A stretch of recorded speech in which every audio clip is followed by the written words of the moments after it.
نماز میں جو ہم نسبتاً جو لمبی صورتیں ہیں ان کا جب ایک حصہ پڑھتے ہیں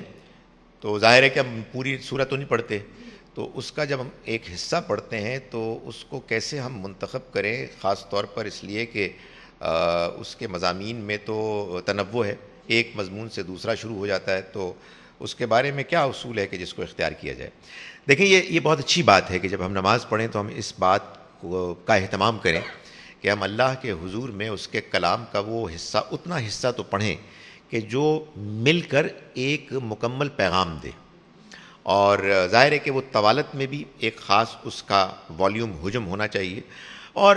اچھی بات ہے جس نے بھی کی کہ بھائی کم سے کم جو سب سے چھوٹی سورہ ہے سورہ کوثر، اس کی طوالت جتنی تو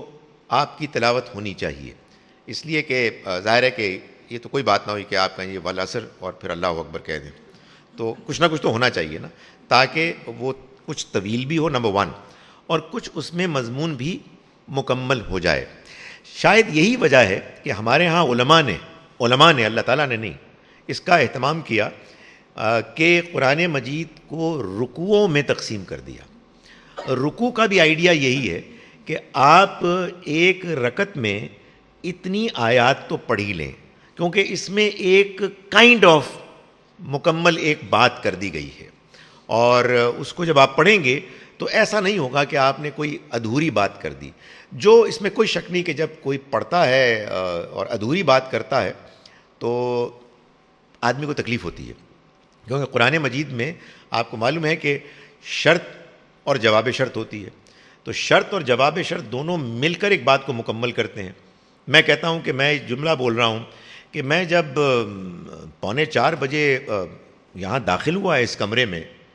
تو میں نے دیکھا کہ سلمان بھائی پہلے سے موجود تھے۔ میں جملہ بولوں، میں جب 3:45 کمرے میں داخل ہوا، اللہ اکبر سبحان ربی العظیم، تو کوئی بات نہ ہوئی بھائی۔ تو قرآن مجید میں ایسے ہے، ایک آیت جو ہے وہ شرط ہے اور جواب شرط دوسری آیت میں ہے، تو اس کا تو اتنا تو اہتمام ہونا چاہیے، اگر آپ کو بات سمجھ میں آ رہی ہے۔ لیکن یہ احتیاط بہت اچھی احتیاط ہے کہ آپ کو یہ فکر ہو کہ میں جب اللہ کے حضور میں کوئی بات پیش کروں تو وہ ایک مکمل بات ہونی چاہیے، اور غالباً اسی مقصد کے لیے ہمارے ہاں علماء نے قرآن مجید کی جو طویل صورتیں ہیں، تمام صورتوں کو، چھوٹی صورتیں تو ویسے ہی ایک رکوع ہی ہیں، لیکن بڑی صورتوں کو انہوں نے رکوعات میں تقسیم کر دیا ہے تاکہ ایک رکوع تو کم سے ہم پڑھیں۔